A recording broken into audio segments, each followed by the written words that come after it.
હાલ ગુજરાતમાં એસઆઈઆરની કામગીરી ચાલી રહી છે, એટલે કે ચૂંટણીના અધિકારીઓ તમારા ઘરે આવશે અને એક ફોર્મ આપશે. એ ફોર્મમાં ક્યાં શું લખવું એની જાણકારી અમે તમને આપીએ.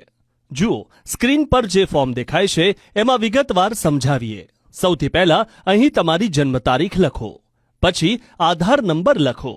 એના પછીના ખાનામાં મોબાઈલ નંબર ફરજિયાત લખવો. અહીં પિતા કે વાલીનું નામ લખો.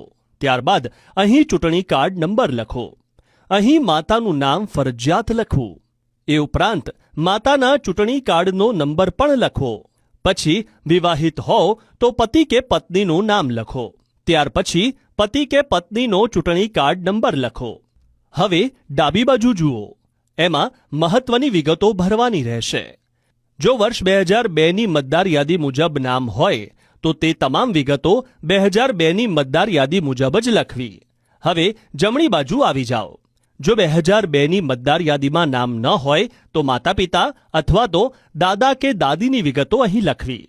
હવે નીચે જુઓ, આ જગ્યા પર મતદારે ફરજિયાત સહી કરવાની રહેશે અથવા તો અંગૂઠાનું નિશાન. ફોર્મ પર એક QR કોડ આપેલો છે, એમાં તમે જોઈ શકશો કે વર્ષ 2002ની મતદાર યાદીમાં તમારું નામ છે કે નહીં.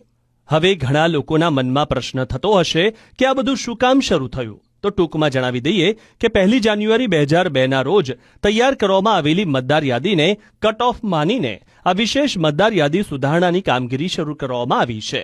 એટલે તમારા ઘરે જો ચૂંટણી અધિકારી આવે તો તેની ખરાઈ કરીને પૂરતો સહયોગ પણ આપજો.